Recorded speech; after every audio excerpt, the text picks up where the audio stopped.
Welcome to episode 6 of my season 4 of Digital Positioning and Authority for Nutrition Professional or anyone who's interested in digital content creation.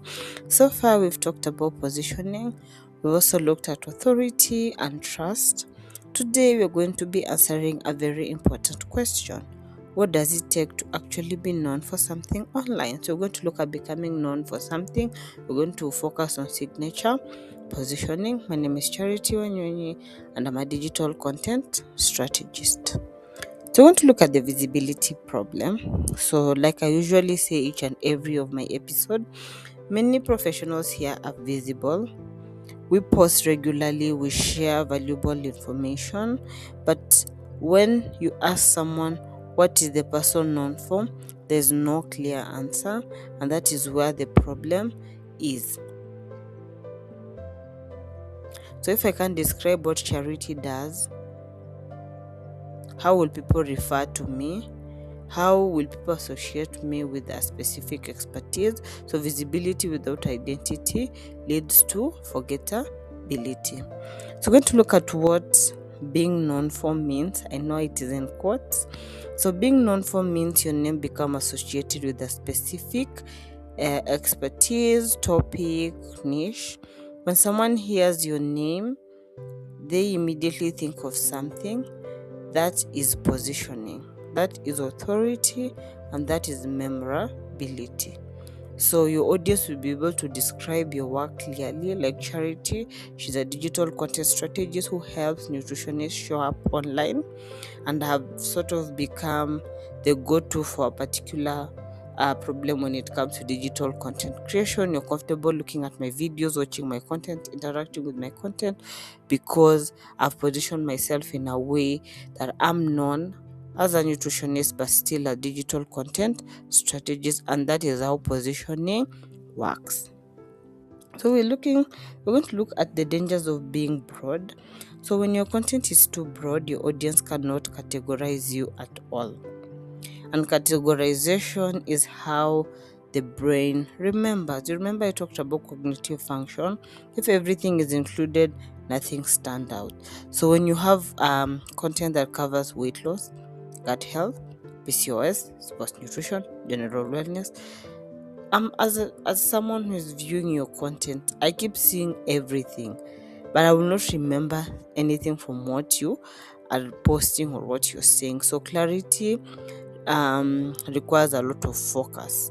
So this is the danger of being too broad. So we're going to look at signature positioning now, the main topic of discussion. So to become known for, you need a signature positioning. So one, a clear focus, that is a clear area of expertise, a consistent message for a consistent audience, and a recognizable theme. So what it answers is, what are you known for? Sit down with this question. If you have a pen and paper, write down, what are you known for? If you're a student, what would you like to be known for? Because I know if you're third year, fourth year, you're watching me, you've started seeing areas that you're good at. So that is what you will be known for. If you're a professional and you're just showing up online, write this down. This will be able to help you come up with your signature positioning. So clarity helps people understand what you exactly do. So we're going to look at an example of signature positioning. So, for example, metabolic health for corporate women.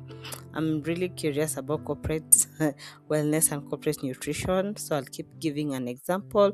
It's just that it's not my passion. If it's your passion, this is an area where you can pick and educate and talk to people who have busy schedule.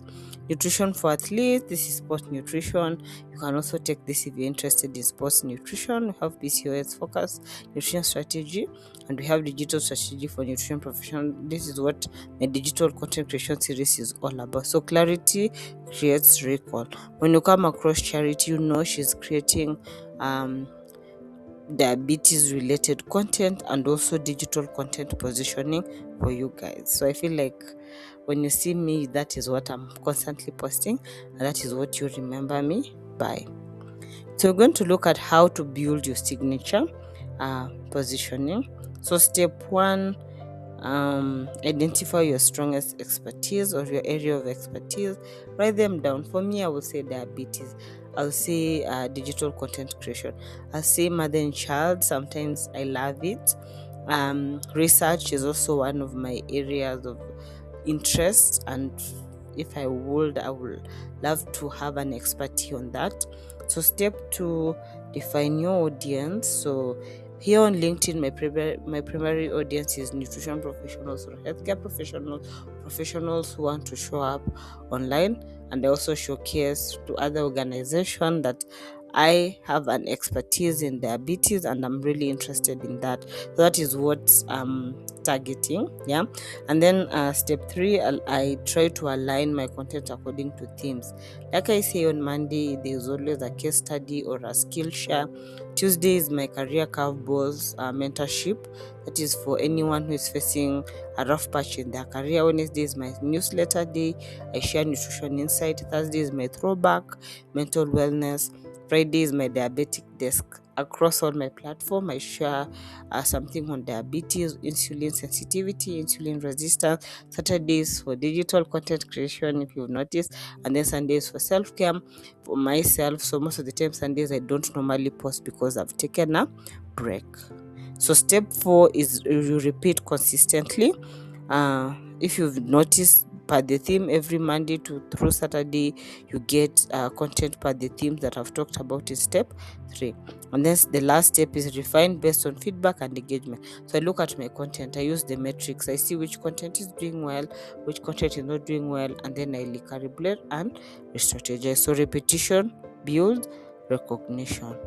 So the consistency principle. I know you've heard most people talk about being consistent. You don't become known by posting once, trying everything, changing direction frequently, especially if it doesn't work. Because for me, diabetes is really my passion. So whether I get the impressions, the engagement, the likes, I will still be posting because that is my passion and that is a habit I have created for myself.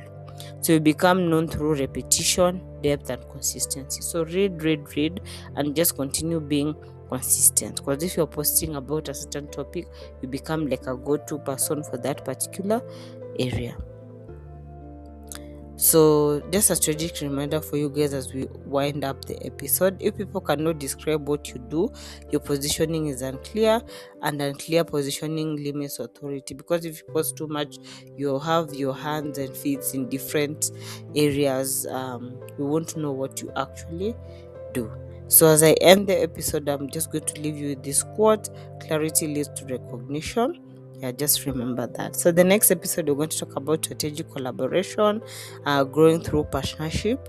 I'm in one of such partnership at the Nutritionist Corner, so I'm looking forward to this particular episode next Saturday. Reach me at Charity Event Digital. This is my number, this is my email for collaboration, talks, one-on-one trainings, and all that work.